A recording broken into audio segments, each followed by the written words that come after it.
วันหนึ่งครับที่ไปเล่นก็อยู่ในช่วงที่ผมพยายามที่จะไปเล่น5-10อยู่นะช่วงนี้ผมก็เล่นค่อนข้างจะถี่หน่อยก็โทษทีครับที่ไม่ได้มีคลิปเล่นสดมาช่วงนี้ก็จะพยายามทำให้มากขึ้นแล้วครับวันนี้ก็ออกรบเช้าหน่อยครับผม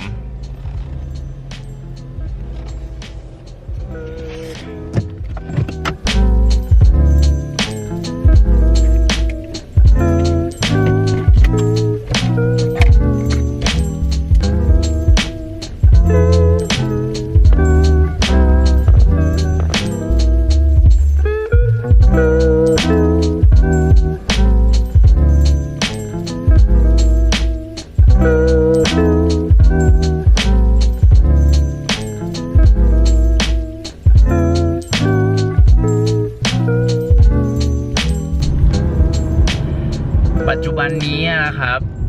ที่ผมสังเกตได้เกมโป๊กเกอร์มันยากขึ้นเรื่อยๆครับผู้เล่นที่เคยไม่เก่งตอนนี้เขาก็ค่อยๆพัฒนาฝีมือขึ้นจนตอนนี้มันทำกำไรได้ยากขึ้นครับ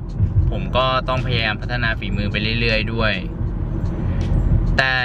ยังไงภาพรวมนะครับคนเล่นโป๊กเกอร์เนี่ยมันก็จะเยอะขึ้นเรื่อยๆครับมันไม่ใช่ว่า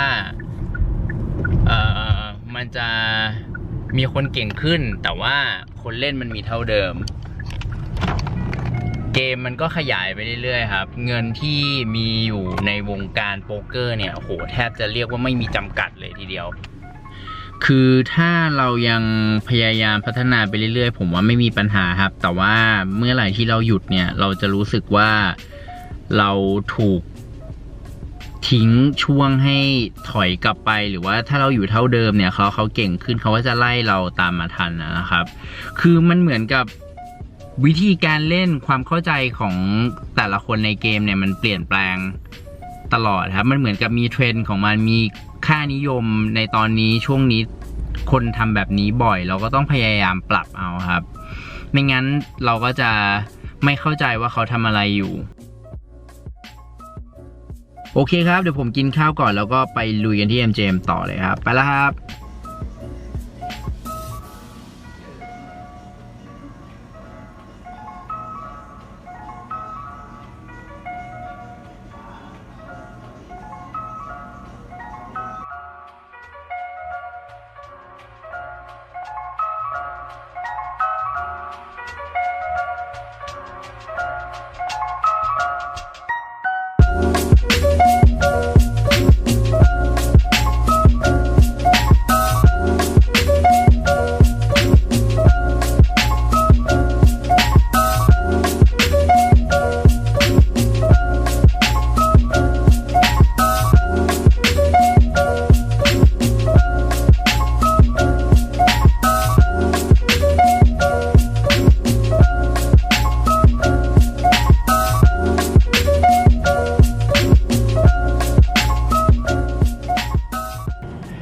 สวัสดีครับวันนี้ก็เล่นไปประมาณ8ชั่วโมงนะครับผมมาเริ่มแฮนด์แรกกันเลยครับ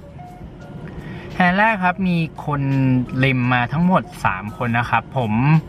อยู่ที่คัตออฟครับมีควีนกับ10 Diamond นะครับผมเบ็ดไปที่35 Button กับ Small Blind Call ครับแล้วก็ Under the Gun เนี่ยตีเบ็ดมาที่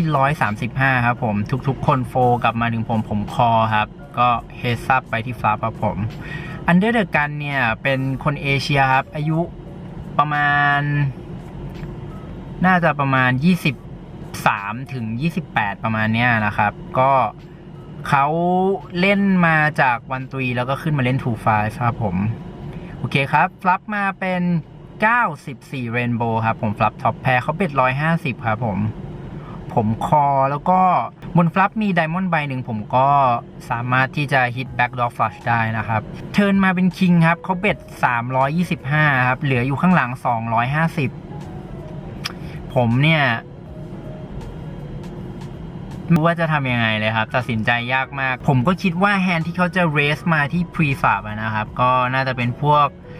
เอสต่างๆนะครับเอสควีนเอสแจ็คเอสคิงแล้วก็คู่เอสคู่คิงด้วยนะครับแต่ว่า ที่เขาเบ็ดมา325มันดูเหมือนกลัวๆแหย่งๆยังไงก็ไม่รู้ครับแต่สุดท้ายผมก็ยอมแพ้ครับแล้วเขาก็โชว์เอสแจ็คออฟสูตรมาครับผมก็โดนบลัฟไปครับแพนนี้แฮนด์ต่อไปครับ Early Position เบ็ดออกมา20ครับผมตรีเบ็ดไปด้วยคู่ควีนครับที่75ทุกๆคนโฟกลับไปถึง Early Position Early Position นี่เป็นฝรั่งครับเขาบอกว่าเขามาเล่นที่นี่เป็นครั้งแรกแล้วก็อายุน่าจะอยู่ช่วงประมาณ30-35นะครับแล้วก็เขาเนี่ยบายอินเข้ามาเต็ม 1,000 ก็แปลว่าเขาเนี่ยน่าจะมีประสบการณ์ในการเล่นมาพอสมควรนะครับเหตุผลหนึ่งที่เขาคอ preflop ผมมาเนี่ยผมก็คิดว่าเพราะว่า table image ผมเนี่ย loose มากๆนะครับตอนนี้โอเคครับมาดูฟลับกันฟลับมาเป็น10-99ครับ2 diamond เขาเช็คผมเบ็ด75ครับผมเขาคอเทิร์นมาเป็น9ครับตอนนี้ผมก็มี full houseเขาเช็คอีกผมเบ็ด150ครับผมเขาก็คออีก river มาเป็น8ครับเขาเช็คตอนนี้ผมเหลืออยู่ข้างหลังประมาณ320นะครับผมก็ all in ไปเขาก็คิดแป๊บหนึ่งแล้วก็ตัดสินใจคอมาครับผมโชว์คู่ควีนไปก็ชนะพอร์ตนี้มาแฮนด์ต่อไปครับ middle position call มาผมเบ็ดไปที่25ด้วยคู่ควีนครับ cut off call มา cut off นี่เป็นโปรนะครับแล้วก็ small blind call ครับ middle position 4ไปเป็น3คนไปที่ flop ครับ flop มาเป็น887 2คลับครับผมเช็คมาถึงผมเบ็ด75ครับ cut off call ครับแล้วก็ small blind call มาด้วยตอนที่ผมโดนคอ2คนมาเนี่ยผมคิดว่าคู่ควีนผมไม่น่าจะดีแล้วครับคนใดคนหนึ่งในนี้น่าจะมี8นะครับก็หวังว่าเทิร์นจะมาเป็นควีนให้จะได้สบายใจครับผมเทิร์นมาครับเป็นควีนครับผม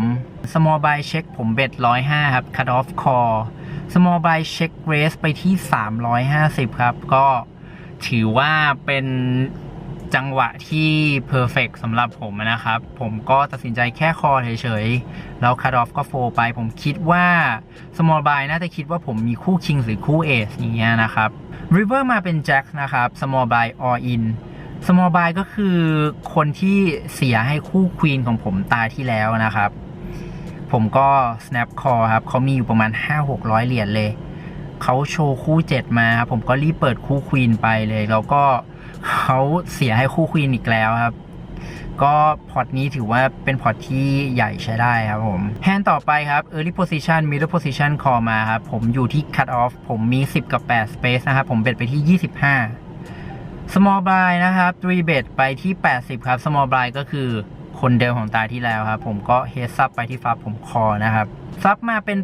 8-4-2 2คลับครับเขาเบ็ด80ผมคอครับผม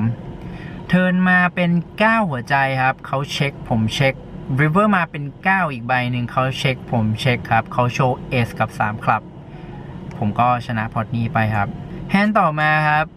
เป็นเพลเยอร์ที่เพิ่งเข้ามานั่งใหม่นะครับเขาอยู่ที่ early position เขาเบ็ดออกมา20ครับผมมีเอสคิงอยู่ที่บัตเทิลผม3เบ็ดไปที่75ทุกคนโฟกลับไปถึงเขาคอมาครับฟลับมาเป็นคิง32เรนโบว์ก็ถือว่าเป็นฟลับที่ดีของผมเหมือนกันครับเขาเช็คผมเบ็ด65เขาคอครับผมพอเขาคอเนี่ยผมคิดว่าเขาน่าจะ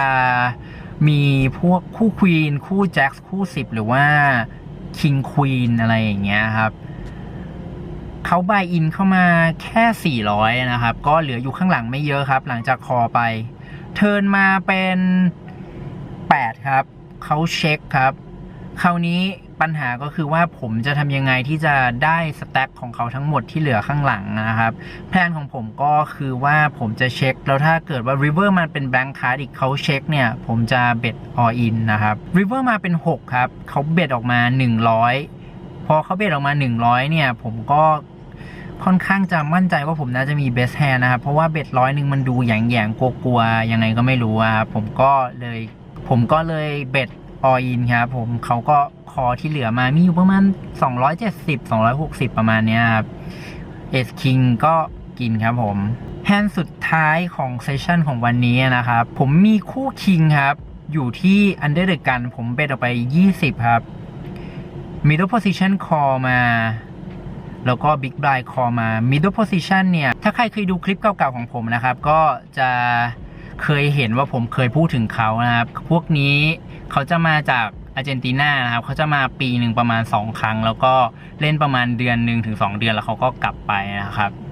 เขาเล่นเก่งเลยครับฟลัปมาเป็นแจ็ค35เรนโบว์นะครับเช็คมาถึงผมเป็น35 Middle Position Call ครับ Big Blind ก็คอด้วยเทิร์นมาเป็นควีนครับ Big Blind เช็คผมตัดสินใจเช็คตรงนี้จริงๆผมไม่ค่อยชอบควีนเท่าไหร่นะครับ Middle Position เบ็ดออกมา165ราคา165นี่ถือว่าเยอะมากนะครับถ้าเทียบกับเงินในพอร์ตนะครับผมแต่ว่าตรงนี้ผมก็ยังโฟไม่ได้ครับตัดสินใจคอไป River มาเป็น9ครับผมเช็คเขาเบ็ด510ครับผมตอนนี้ก็คู่คิงของผมก็เป็นได้แค่ bluff catcher นะครับที่เขาเรียกกันก็คือว่าชนะได้อย่างเดียวก็คือ bluff ครับผมเนี่ยมีคิง2ใบแต่ผมมีคิงเป็นสีดำทั้ง2ใบครับในสถานการณ์นี้นะครับถ้าเกิดว่าผมมีคิงไดมอนด์เนี่ยผมอาจจะคอเพราะว่ามันลดโอกาสที่เขาจะมี straight draw flush draw ตรงเทิร์นเพราะว่าควีนมันมาเป็นควีนไดมอนด์ซึ่งมันทำให้มี back door flush นะครับแต่ว่าจากประสบการณ์ของผมนะครับผมไม่คิดว่าเขาน่าจะบลัฟผมแล้วก็อีกเหตุผลหนึ่งเนี่ยเขารู้ว่าผมเป็นผู้เล่นประเภทไหนผมคิดว่าเขารู้ว่าผมเป็นผู้เล่นที่สามารถที่จะคอเบ็ดอย่างนี้ได้แล้วผมก็จำได้ว่าเขาเคยเห็นผมเนี่ยคอใหญ่ๆไปหลายครั้งนะครับผมก็คิดแล้วก็ตัดสินใจยอมแพ้ในที่สุดผมก็โฟลไปครับอยากรู้มากเลยว่าเขามีอะไรแต่ก็ไม่ได้ถามครับหลังจากแค่นี้จบไปผมก็มานั่งลองคิดดูดีๆอีกทีนะครับจริงๆแล้วเนี่ยผมคิดว่าผมโฟลน่าจะถูกแล้วครับเพราะว่าแฮนด์ที่จะบลัฟของเขาเนี่ยแทบจะไม่มีเลยครับ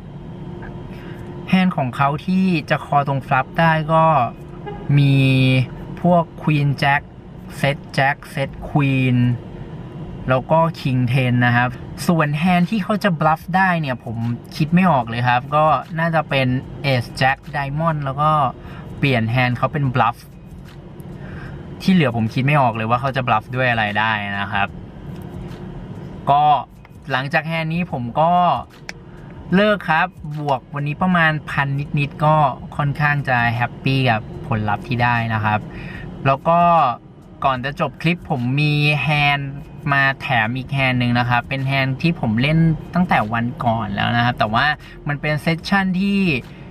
ไม่ค่อยมีอะไรนะครับก็เลยไม่ได้คิดว่าจะเอามาลงก็ตัดมาเป็นแฮนด์หนึ่งแล้วกันเพราะว่ามีน้องคนหนึ่งเขารีเควสเข้ามานะครับอยากจะเห็นแฮนด์ที่ผมคลอบัฟด้วยการที่ผมวิเคราะห์ไพ่ของเขาแล้วก็ให้เหตุผลว่าทำไมผมถึงคอนะครับก็ฝากไว้เป็นอีกแฮนด์หนึ่งก่อนจะจบแล้วกันแล้วยังไงก็ติดตามคลิปหน้ากันด้วยนะครับผมก็ขออภัยอีกทีหนึ่งที่ช่วงนี้ไม่ค่อยได้ทำคลิปไลฟ์ออกมาเลยยังไงก็ขอบคุณมากๆที่ติดตามชมนะครับถ้าชอบวิดีโอก็อย่าลืมไลค์แล้วก็แชร์ด้วยนะครับไปแล้วครับสวัสดีครับตอนนี้ผมก็ดาว1 buy in เต็มๆนะครับ1,000 เหรียญมาถึงแฮนด์ต่อไปครับ Early Position Call มาครับ Button Call ผมอยู่ที่ Small Blind นะครับผมเบ็ดไปที่25ด้วยคู่5เหมือน Early Position Call มาครับแล้วก็ Button 4ไป Flop มาเป็น Queen 22ครับผมเบ็ด25 Early Position Raise ไปที่85ครับผม Early Position เนี่ยเป็นคนวัยกลางคนครับอายุประมาณ 40-45 ผมก็ไม่เคยเล่นกับเขามาก่อนนะครับแต่ว่าถ้าเกิดเขามีควีนเนี่ยเขาก็ไม่น่าจะเรสฟลัปครับผมสิ่งที่เขากำลังบอกผมว่าเขามีเนี่ยก็คือเขามี2ครับผมแต่ก็ตัดสินใจคอไปก่อนแล้วก็มาดูว่าตรงเทิร์นเป็นยังไงครับผมคอไปเทิร์นมาเป็น2ครับคราวนี้ผมก็ยิ่งงงเลยเพราะว่าผมคิดว่าเขาน่าจะมี2แต่ว่า2มาอีกตัวหนึ่งก็เลยลดโอกาสที่เขาจะมี2ไปครับผมเช็คครับเขาเบ็ด115ก็ผ อที่จะเป็นไปได้ว่าเขาเลสมาด้วย King Queen หรือว่า Ace Queen แต่ว่าความรู้สึกลึกๆของผมก็คือว่า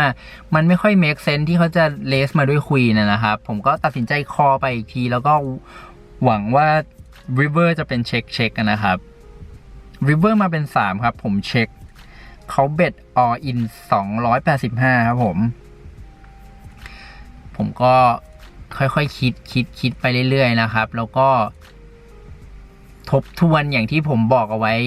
เมื่อกี้นะครับผมก็พยายามคุยกับเขาครับคุยไปคุยมาเนี่ยผมก็ถามเขาว่าเฮ้ยยูมีอะไรอย่างเงี้ยนะครับเขาก็มองผมแล้วก็ยิ้มครับผมมีความรู้สึกว่าพอเขายิ้มให้ผมเนี่ยมันเหมือนกับว่าเขาวิกยังไงไม่รู้นะครับแล้วก็หลังจากที่เขายิ้มให้ผมเนี่ยเขาก็มองจ้องมาที่ผมตลอดเวลาเลยครับว่าผมจะทำอะไรก็จะบอกว่ามันเป็นไลฟ์เทลก็ได้ครับคือผมมีความรู้สึกว่าเขาพยายามที่จะทำให้เขาดูสตรองซึ่งจริงๆแล้วแฮนด์เขาไม่น่าจะสตรองนะครับก็ใช้เวลาคิดไปประมาณ2 นาทีได้นะครับผมก็ตัดสินใจคอไปเขามี7 กับ 4หัวใจครับผมก็ชนะพอร์ตนี้มา